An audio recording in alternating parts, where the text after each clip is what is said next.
آقا کریم نے ارشاد فرمایا من ترک الجمعۃ ثلاث جمعۃ متوالیات فقد نبذ الاسلام وراء ظہرہ، جس نے بغیر کسی عذر کے 3 جمعے چھوڑ دیے اس نے اسلام کو اپنی پشت کے پیچھے ڈال دیا، اس نے پرواہ ہی نہیں کیا اسلام کی۔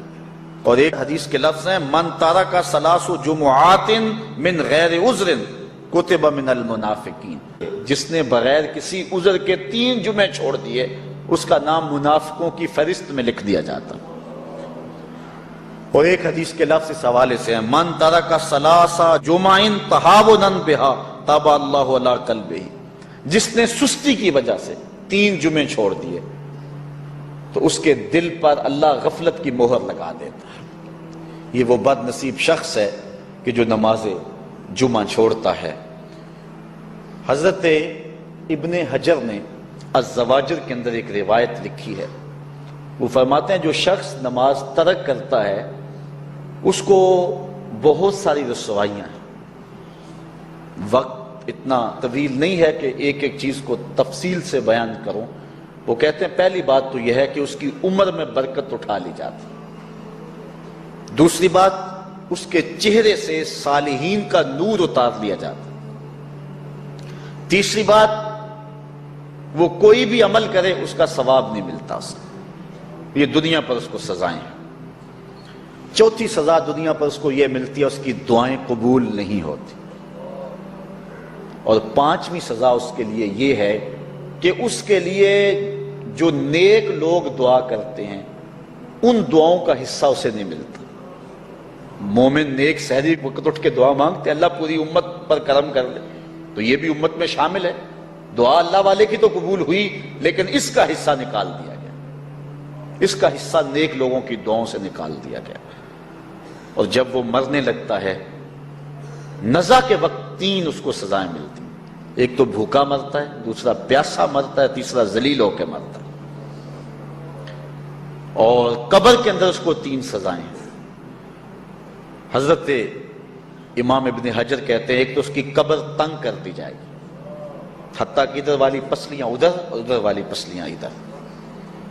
دوسرا اس کی قبر میں آگ ڈالی جائے گی، جو اللہ کی حضور نہیں جھکتا اس کی قبر اس لائق ہے کہ اس میں آگ ڈالی جائے، اور تیسری اس کے اوپر ایک اژدہا مسلط کر دیا جائے گا جس کا نام ہے شجاع الاقرع، اور جب وہ ڈنگ مارے گا تو 70 گز تک وہ شخص زمین میں دنس جائے گا اور وہ مسلسل یہ ڈنگ مارتا رہے گا۔ اور کہا کہ 3 سزائیں اس کو حشر میں پہنچیں گی، ایک تو اس کا حساب سختی سے لیا جائے گا، اور جس کا حساب سختی سے لیا گیا وہ بچ پائے گا، حساب سے بچے گا وہ جس سے اللہ صرف نظر کرے گا۔ اللہ اکبر۔ ایک تو اس کا حساب سختی سے لیا جائے گا، دوسرا اللہ تعالیٰ جل شانہ اپنے قہر و غضب کا اس پہ اظہار کرے گا، اور تیسری اس کو سزا یہ دی جائے گی کہ اس کو جہنم میں ڈال دیا جائے گا۔ ہمارا غزوہ احد کی نامور مجاہدہ ہیں کہ جب بھگدڑ مچی اور کچھ تو خون ہونے لگا اور عجیب کیفیت بن گئی، تو اس وقت حضرت ہمارا خاتون ہیں جو اس جنگ میں ساتھ آئی تھی، کس کام کے لیے آئی تھی کہ کوئی زخمیوں کی مرہم پٹی کروں گی، لیکن جب دیکھا کہ حضور تنہا ہے اور تیروں کی برسات ہو رہی ہے، ہمارا تلوار لے کے میدان میں آ گئی، اور حضور نبی رحمت نے فرمایا کہ میں جدھر دیکھتا تھا مجھے ہمارا ہی نظر آتی تھی، اگر ادھر سے حملہ ہوتا آگے ہمارا کھڑی ہوتی، اگر ادھر سے حملہ ہوتا تو ہمارا کھڑی ہوتی۔ میں کہتا ہمارا تیرے نام پہ میری نسلیں قربان، جس نے محمد عربی کی آبرو کا پہرا دیا۔ ایک منگول سردار عیسائی ہو گیا، اس نے ایک عیسائی پادری کو بلایا اور کہا کہ اپنے مذہب کی تبلیغ کر تاکہ کچھ لوگ اور بھی ہمارے ہم نوا ہو جائیں۔ اس نے قسم پرسی کے سالم میں کہ اب کوئی شخص نہیں ہے جو اسلام کا نام لیوا ہو، تو اپنے خب سے باطنی کا اظہار کر دیا اور پیغمبر حسن و جمال حضور نبی رحمت کی توہین و تنقیص کا آغاز کیا۔ ابن حجر نے لکھا ہے کہ ایک کتا تھا جو خیمے کی چوب کے ساتھ بندھا ہوا تھا، جب اس نے توہین کا آغاز کیا تو اس نے بھونکنا شروع کر دیا۔ لوگوں نے کہا کہ یہ کتا تیری اس توہین کی وجہ سے بھونک رہا ہے۔ اس نے کہا نہیں ایسی کوئی بات نہیں، یہ کتا نسلی کتا ہے۔ واقعی وہ نسلی تھا۔